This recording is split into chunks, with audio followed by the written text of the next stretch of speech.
আসসালামু আলাইকুম সুপ্রিয় শিক্ষার্থী, নবম শ্রেণীর বিজ্ঞান টিউটোরিয়ালে আপনাকে আবারও স্বাগতম। আমরা এই পর্বে আলোচনা করব দশম অধ্যায় সালোক সংশ্লেষণ এইটা নিয়ে এখানে। ওকে, তো অ্যাকচুয়ালি আমাদের এখানে প্রথমত বুঝতে হবে যে সালোক সংশ্লেষণ বলতে আমরা কি বুঝি। আমরা প্রথমত এখানে ডেফিনেশনটা যাচ্ছি যে ডেফিনেশনটা এখানে কি হতে পারে। এখানে এখানে বলা আছে সালোক সংশ্লেষণ যে জৈব রাসায়নিক প্রক্রিয়ার মাধ্যমে সবুজ উদ্ভিদ কোষে সূর্যালোকের উপস্থিতিতে পরিবেশের বায়ুমণ্ডল থেকে গৃহীত কার্বন ডাই অক্সাইড ও মূল দ্বারা শোষিত জলের বিক্রিয়া শর্করা জাতীয় খাদ্যের সংশ্লেষণ ঘটে এবং গৃহীত কার্বন ডাই অক্সাইড সে সমপরিমাণ অক্সিজেন প্রকৃতিতে নির্গত করে। এটা হচ্ছে সালোক সংশ্লেষণ। তার মানে হচ্ছে কি, আমরা জানি মানুষ কি করে, এখানে কার্বন ডাই অক্সাইড ত্যাগ করে, তাই না? আমরা যে কার্বন ডাই অক্সাইড ত্যাগ করতেছি এখানে, এই কার্বন ডাই অক্সাইডটা অক্সিজেন গ্রহণ করতেছে। অক্সিজেন কার্বন ডাই অক্সাইড গ্রহণ করতেছে এখানে। কার্বন ডাই অক্সাইড কি করলো এখানে, কার্বন ডাই অক্সাইড কি করলো, উদ্ভিদ গ্রহণ করলো এখানে। এবং উদ্ভিদের যে মূল আছে না, মূল থেকে পানি তৈরি করবে, পানি গ্রহণ করবে এখানে। এই পানি গ্রহণ করার ফলে এটা আমাদের একটা রিয়াকশন হবে। এই রিয়াকশন আমাদের গ্লুকোজ তৈরি হবে এখানে এবং আমাদের যেটা লাগবে সেটা অক্সিজেন, এখানে অক্সিজেন পাওয়া যাবে এখানে এই বিক্রিয়াটার ফলে। ওকে, যে অক্সিজেনটা আমরা কি করি, আমরা গ্রহণ করি নিঃশ্বাস প্রশ্বাসে, মানে নিঃশ্বাসে আমরা এখানে নিই আর কি। ওকে, আচ্ছা, এই আর কি আমাদের এখানে মোটামুটি অক্সিজেন মানে সালোক সংশ্লেষণের ডেফিনেশন এখানে। তো এই যে আমাদের এখানে সালোক সংশ্লেষণ পড়তে গেলে যে বিষয়গুলো জানতে হবে সেটা হচ্ছে আমাদের এখানে সৌরশক্তিকে রাসায়নিক শক্তিতে রূপান্তরের পদ্ধতি জানবো, উদ্ভিদের সালোক সংশ্লেষণের ধাপসমূহ এবং কার্বন সংবন্ধন এখানে।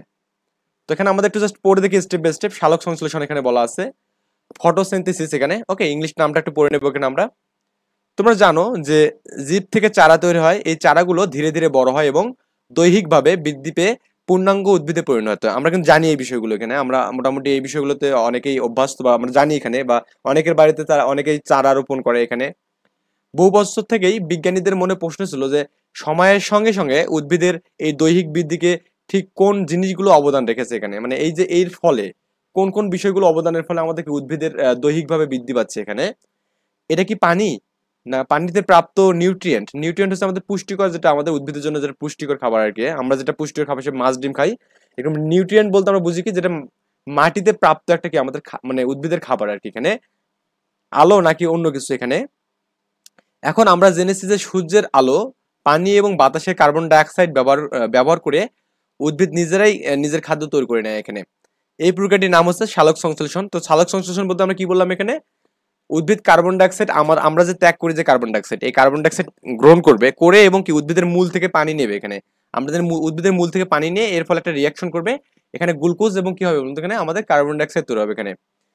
এই প্রক্রিয়া খাবারের উপর শুধু যে উদ্ভিদরা নির্ভরশীল তাই নয়, কিন্তু পৃথিবীর সমস্ত জীবজগৎ প্রত্যক্ষ না হয়ে পরোক্ষভাবে এর উপর নির্ভরশীল এখানে। ওকে, সবচেয়ে বড় কথা, এই প্রক্রিয়ার উদ্ভিদ উদ্ভিদ উপজাত হিসেবে যে অক্সিজেন ত্যাগ করে তা আমরা অক্সিজেন হিসেবে বেঁচে থাকি এখানে, মানে আমাদের সেই অক্সিজেনটা গ্রহণ করে আমরা করি কি, বেঁচে থাকি।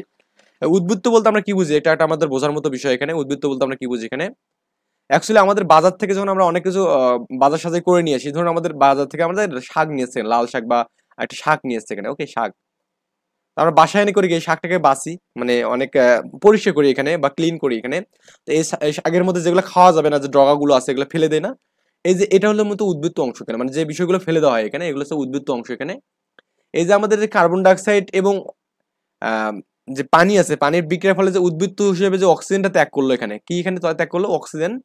অ্যাকচুয়ালি আমাদের এই অক্সিজেনটার জন্য আমরা কিন্তু পৃথিবীতে বেঁচে আছি আজকে এখানে, বা পৃথিবীর ভারসাম্য রক্ষা করছে অক্সিজেনের উপর ডিপেন্ড করে। পৃথিবীর সৃষ্টির প্রকালে আমাদের বায়ুমণ্ডল তৈরি হয়েছিল নাইট্রোজেন, কার্বন ডাইঅক্সাইড এবং মিথেন দিয়ে। মানে আমাদের এই পৃথিবী তৈরি হয়েছিল কি দিয়ে, এখানে নাইট্রোজেন, কার্বন ডাইঅক্সাইড এবং কি মিথেন গ্যাস দিয়ে, যেখানে কোনো অক্সিজেন ছিল না এখানে। অক্সিজেন ছিল না, তো অক্সিজেন কোত্থেকে তৈরি হলো এখানে, উদ্ভিদ থেকে তৈরি হলো এখানে। তোমরা আগের একটি অধ্যায় থেকে জেনেছো যে 2.5 মিলিয়ন বছর আগে সায়ানোব্যাকটেরিয়া নামক একটি প্রোক্যারিওটিক এককোষী জীব সূর্যালোক এবং কার্বন ডাইঅক্সাইডের ব্যবহার করে প্রথমে সালোক সংশ্লেষণের মাধ্যমে অক্সিজেন এবং শর্করা বা কার্বোহাইড্রেট জাতীয় খাদ্য মানে তৈরি করে এখানে। তো আমাদের কার্বোহাইড্রেট যে খাদ্যটা এখানে, কার্বোহাইড্রেটটা কিন্তু আমরা যেটা খাই এখানে, বা শর্করা জাতীয় যে খাদ্যটা বুঝি এখানে, তার মানে এটা প্রথমে কে করে এখানে, একটু মনে রাখতে হবে এখানে, সায়ানোব্যাকটেরিয়া। ওকে, কি এখানে সায়ানোব্যাকটেরিয়া, আমি একটু মার্ক করে দিচ্ছি এখানে। এবং প্রকৃত এক কৃষি জীব যেটা আমাদের সূর্যালোকের উপস্থিতিতে কার্বন ডাইঅক্সাইড এবং অক্সিজেনকে ব্যবহার করে, কার্বন ডাইঅক্সাইড ব্যবহার করে এখানে কি করে, প্রথম সালোক সংশ্লেষণের মাধ্যমে অক্সিজেন এবং শর্করা বা কার্বোহাইড্রেট জাতীয় খাদ্য তৈরি করে এখানে। ওকে, এটা আমাদের একটু জানতে হবে এখানে। পরবর্তীকালে বিবর্তনের ফলে শৈবালে এই ক্ষমতা বিকশিত হয়। শৈবাল বলতে আমরা কি বুঝি বলুন তো এখানে?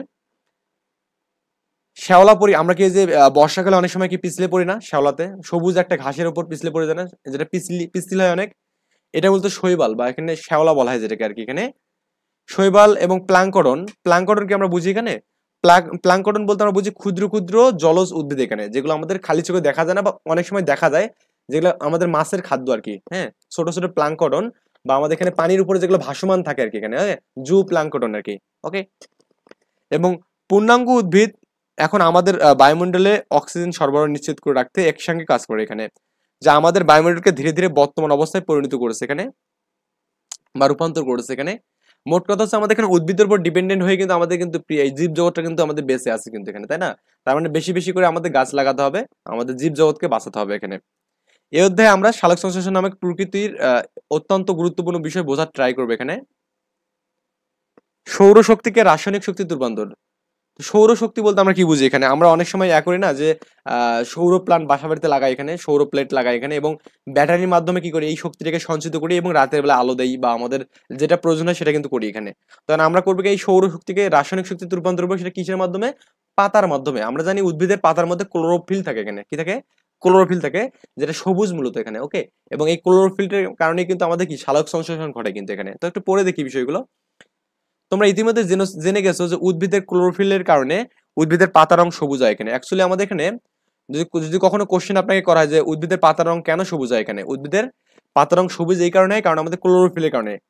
এখন আপনাকে একটা কোনো কিছুর রং সবুজ হওয়ার অর্থ সেটি আলোর অন্য রং শোষণ করতে পারে না, মানে সবুজ রংটিকে শুধু গ্রহণ করতে, মানে হ্যাঁ, পারলে সবুজ রংটি গ্রহণ করতে পারবেন না এখানে। ওকে, এটা আর কি বলছে এখানে। কাজে তোমরা নিশ্চিত হয়ে বুঝতে পারছো যে সালোক সংশ্লেষণের সময় গাছের পাতা ক্লোরোফিল আলো থেকে তার প্রয়োজনীয় অন্য রংগুলো শোষণ করে এবং সবুজ রংটি করে ফিরিয়ে দেয় এখানে। তার মানে যে রংটাকে রিফ্লেক্ট করতেছে এখানে, সেই রংটাকে কি হচ্ছে আমি দেখতে পাচ্ছি এখানে। অ্যাকচুয়ালি লাল রং একটা রং আছে এখানে, বা আমার এখানে কোনো রং দেয়নি এখানে, একটা আমাদের এখানে বস্তু আছে এখানে। ওকে, একটা বস্তু আছে, আমি জানি না এটা কোন রঙের আছে এখানে। তো আমাদের এখানে সূর্যলোক থেকে কি পড়বে এখানে? সূর্যলোক থেকে আমাদের এখানে বিভিন্ন রং পড়বে এখানে। এখানে একটা মনে করুন লাল পোলো, নীল পোলো, তারপর কমলা পোলো এখানে। ওকে, অনেকগুলো রং পড়বে, কারণ আমরা জানি 7টা রং থাকে এখানে। হ্যাঁ, এখন আমরা জানি 7টা রং মানে হচ্ছে বেনি আশু কলা এখানে, বেনি আসহ কলা। এটা হচ্ছে বেগুনি, নীল, আসমানি, সবুজ, হলুদ, কমলা, লাল এখানে। তো মনে করুন আমি বললাম যে এখানে সবগুলো রঙে সে শোষণ করছে এখান থেকে, শুধুমাত্র লাল রংটাকে সে রিফ্লেক্ট করছে, লাল রংটাকে। যখন সে এই বস্তুটা লাল রংটাকে রিফ্লেক্ট করবে, মানে প্রতিফলিত করবে এখানে, তার মানে এটাকে বোঝা যাবে তখন এই বস্তুটা লাল দেখা যাবে। যদি লালটাকেও শোষণ করতে এখানে, যদি আমাদের এখানে হলুদটাকে যদি আমাদের সে করতো এখানে, হলুদটাকে যদি সে রিফ্লেক্ট করতো, মানে এখানে প্রতিফলিত করতো, তাহলে আমাদের হলুদ রং দেখা যেত। এটার কি আমাদের বলবো এখানে। তার মানে এই কারণে কিন্তু আমাদের কি হয় এখানে, আমাদের গাছের মানে রং সবুজ হয় এখানে, কোনো কিছু লাল হয় এখানে, অর্থাৎ যে রংটাকে রিফ্লেক্ট করবে তার উপর ডিপেন্ড করবে এখানে। ক্লোরোফিল দ্বারা শোষিত এই আলোক শক্তি সালোক সংশ্লেষণের পরের ধাপগুলো সম্পূর্ণ করার জন্য রাসায়নিক শক্তিতে রূপান্তর হয় এখানে। এই রাসায়নিক শক্তি বলতে এটিপি, এখানে এটিপি হচ্ছে অ্যাডেনোসিন ট্রাইফসফেট। আপনি চাইলে এখানে ইংলিশে নামগুলো লিখতে পারেন এখানে, এটিপি, এটিপি না, এটিপি এখানে, এটিপি। এটা হচ্ছে আমাদের কি অ্যাডিনোসিন এখানে। ওকে, অ্যাডিনোসিন আর কি, ট্রাইফসফেট, RIPSOS, ফসফেট। এটা হচ্ছে অ্যাডেনোসিন ট্রাইফসফেট গেল এখানে। এবং NADPH, নিকোটিনামাইড অ্যাডেনোসিন ট্রাইনিউক্লিওটাইড ফসফেট এখানে। তো আমরা এখানে এটা একটু আমরা এখানে লিখে রাখি, NADPH এখানে। ওকে, নিকোটিনামাইড অ্যাডেনোসিন এখানে। ওকে, অ্যাডেনোসিন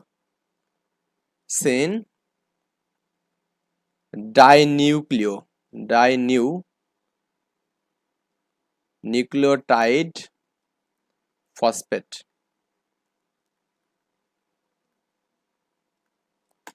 এখানে। এটা হচ্ছে NADPH এর এখানে সংকেত আর কি, জাগা। তো আমাদের এই দূরের কাজকে আমি একটু বলে দিই। এই দূরের কাজ হচ্ছে আমাদের এখানে শক্তি সঞ্চিত করে রাখবে এখানে, এদের কাজ এখানে। ওকে, এরা কি করবে এখানে, বিভিন্ন কাজে শক্তি আয় করবে এখানে। জীবদের এটিপি সকল বিক্রিয়ার জন্য শক্তি জমা রাখে এবং চাহিদা অনুযায়ী আমাদেরকে শক্তি সরবরাহ করে এখানে। তো অনেক সময় দেখা যায় না যে আমাদের এখানে ব্যাংকে অনেক সময় টাকা অনেকেই রাখে আর কি। হ্যাঁ, তো প্রয়োজন মতো খরচ করে এখানে ব্যাংক থেকে টাকা।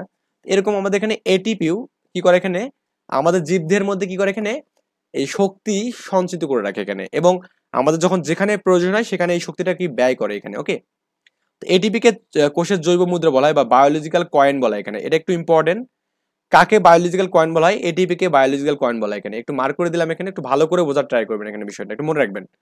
তুমি যখন তোমার মাংসপেশি ব্যবহার করো তখন সেই শক্তিও এটিপির নামক এই শক্তি থেকে আমাদের কিন্তু সরবরাহ হয় এখানে। মানে আমাদের যে মাংসপেশিতে যে শক্তিটা আমরা এখানে করি, যে হাত দিয়ে কোনো কিছু তুলতেছি বা আমরা দৌড়াচ্ছি এখানে, বা আমাদের এখানে খেলতেছি কোনো কিছু এখানে, মানে আমাদের এখানে যে বাহ্যিক যে শক্তিটা আমরা এখানে প্রয়োগ করতেছি এখানে আমাদের কোনো কিছুর উপর এখানে, এই শক্তিটা মূলত আমাদের কিন্তু এটিপি থেকে আসে কিন্তু এখানে। ওকে, এটিপিতে 3টি ফসফেট গ্রুপ থাকে এখানে। মানে এটিপি মানে আমাদের এখানে দেখুন লিখেছি অ্যাডেনোসিন ট্রাইফসফেট এখানে। কি এখানে ট্রাইফসফেট, একটু ভালো করে বোঝার ট্রাই করুন এখানে। এটিপির একটা ফসফেট কিভাবে ভেঙে যাবে এখানে, ওকে, ভেঙে গিয়ে আমাদের ড্রাইফসফেট হবে এখানে। এই যে 3টি ফসফেট গ্রুপ শক্তিশালী রাসায়নিক বন্ধন দিয়ে যুক্ত থাকে, এই রাসায়নিক বন্ধনে শক্তি সঞ্চিত থাকে। তার মানে আমাদের এখানে এটিপির মধ্যে যে রাসায়নিক বন্ধনটা আছে এখানে, আমরা জাস্ট এই যে এখানে যদি দেখি এখানে দেখুন আমাদের এখানে একটা এটিপি আছে এখানে, এই এখানে 3টা ফসফেট আছে এখানে, ট্রাইফসফেট এখানে। একটা বন্ধন আমাদের যখন ভেঙে যাবে, আমি একটু জাস্ট পর্যায়ক্রমিক বিষয়গুলো পড়ি আর দেখাই এখানে। এই রাসায়নিক বন্ধন ভেঙে একটি ফসফেট গ্রুপকে মুক্ত করা হলে রাসায়নিক বিক্রিয়ার জন্য একটি কি শক্তি বের হয়ে যায় এখানে। ওকে, যখন আমাদের এখান থেকে একটা আমাদের কি ফসফেট বের হবে এখানে, এই যে এখান থেকে একটা এটাকে ভাঙানো হলে, এটা কিন্তু খুবই শক্তিশালী বন্ডের মাধ্যমে যুক্ত আছে। যখন আমি এটাকে ভাঙবো এখানে, এই ভাঙার জন্য কি লাগবে এখানে, এনজাইম লাগবে এখানে। এনজাইম কি এখানে, এই আমাদের এখানে এই যে বিভিন্ন যে ক্রিয়াকলাপকে আমাদের যে মানে ত্বরান্বিত করতেছে এখানে, আমাদের যে জীবদেহের যে কাজগুলো যেগুলো আছে এখানে, যেমন বিভিন্ন কাজ, যেমন আমাদের এখানে ডিএনএ কাটতেছে, ডিএনএ কাটার জন্য এনজাইম লাগতেছে এখানে। তারপরে আমাদের যে অ্যাডিনোসিন ট্রাইফসফেট, এখানে ফসফেটটাকে ভাঙানোর জন্য এনজাইম লাগতেছে। অ্যাকচুয়ালি এনজাইমের কাজ হচ্ছে আমাদের বিভিন্ন কর্তনের কাজ, বা আমাদের এখানে বিভিন্ন সিস্টেম বা আমাদের এখানে বিক্রিয়ার প্রভাবক হিসেবে কাজ করবে এখানে এনজাইমটা এখানে। ওকে, জীবদেহের ক্ষেত্রে কিন্তু এখানে তখন 3টি এর পরিবর্তে 2টি ফসফেট থাকে, তখন এটাকে বলা হয় এডিপি বলা হবে এখানে। কি বলা হবে এখানে, এডিপি। তার মানে এডিপির হচ্ছে, এটা পূর্ণরূপে লিখে দেখেন এডিপি। এডিপি হচ্ছে আমাদের এখানে অ্যাডিনোসিন ডাইফসফেট এখানে, অ্যাডিনোসিন ডাইফসফেট, রাইট। এটা হচ্ছে আমাদের এখানে এডিপির পূর্ণরূপ গেল এখানে। এই এডিপি আমাদের এখানে থাকবে এখানে। কাজে আমরা বলতে পারি সালোক সংশ্লেষণের একটি গুরুত্বপূর্ণ ধাপ হচ্ছে এডিপিতে রূপান্তর করা এখানে, এটিপিতে, হ্যাঁ, এটিপিতে রূপান্তর করা এবং সৌরশক্তি রাসায়নিক শক্তি রূপান্তর করা। তার মানে এডিপি বলতে আমরা বুঝি কি, এডিপি, এটা হচ্ছে অ্যাডেনোসিন ডাইফসফেট, এটাকে আমরা করবো কি এটিপিতে রূপান্তর করবো, মানে আমাদের আরেকটা ফসফেট আমি যুক্ত করবো এখানে। ওকে, এনএডিপিএইচ এর বেলায় ক্লোরোপ্লাস্টের সৌরশক্তিকে রাসায়নিক শক্তিতে রূপান্তর করার জন্য এনএডিপি মানে এইচটা বাদ যাবে এখানে, এনএডিপিএইচ এর হাইড্রোজেন সংযুক্ত করা হয়, এবং এখানে এনএডিপিএইচ এর হাইড্রোজেনকে অবমুক্ত করতে সালোক সংশ্লেষণ প্রক্রিয়ার জন্য আমাদের কি প্রয়োজনীয় শক্তি পাওয়া যায় এখানে। তার মানে এই এনএডিপিএইচ থেকেও আমাদের হাইড্রোজেনকে অবমুক্ত করার জন্য, মানে আমাদের হাইড্রোজেনকে মুক্ত করার জন্য এখানেও আমাদের এক ধরনের কি শক্তি পাওয়া যাবে এখানে, রাইট অর রং? অবশ্যই এখানে রাইট এখানে। তো আমরা এখানে একটা বিষয় দেখবো, সেটা হচ্ছে কি আমাদের এখানে যে চিত্রটা দেখতেছি, আমাদের এখানে কি দেওয়া আছে, একটা রাইবোজ দেওয়া আছে, যেটাকে বলে পেন্টোজ সুগার বলা এখানে। কি বলে এখানে, পেন্টোজ সুগার বলা এখানে, সুগার। ওকে, আর এখানে আমাদের কি আছে, অ্যাডিনিন আছে এখানে। ওকে, এই পেন্টোজ সুগারে যে আমাদের একটা 1 নম্বর কার্বনে এখানে কি অ্যাডিনিন আছে। অ্যাকচুয়ালি এটা হচ্ছে আমাদের অ্যাডিনিনের গঠন এখানে, এবং এই পেন্টোজ সুগার 1 2 3 4 নম্বর যে কার্বনটা আছে এখানে, এই 4 নম্বর কার্বনে কি আছে এখানে, 3টা এডিপি আছে এখানে, এটিপি এখানে আছে। তো এখান থেকে কিন্তু আমাদের কি হবে এখানে, সূর্যালোকের উপস্থিতিতে মানে সূর্যের আলোর উপস্থিতিতে কি হবে এখানে, এই এডিপিটা ভেঙে কি হবে, এটিপিতে রূপান্তর হবে এখানে। ওকে, এখান থেকে একটা ভেঙে কি হবে এখানে, এডিপি তৈরি করবে এখানে। আই থিঙ্ক বুঝতে পারছেন ব্যাপারটা এখানে। তো আমরা এখানে নেক্সট টিউটোরিয়ালে যে বিষয়টা দেখাবো সেটা হচ্ছে আমাদের এখানে সালোক সংশ্লেষণের প্রক্রিয়ার স্থান, মানে অ্যাকচুয়ালি সালোক সংশ্লেষণ কোথায় ঘটে এটা আমরা দেখবো এখানে। এই পর্যন্ত ভালো থাকবেন, সুস্থ থাকবেন, আল্লাহ।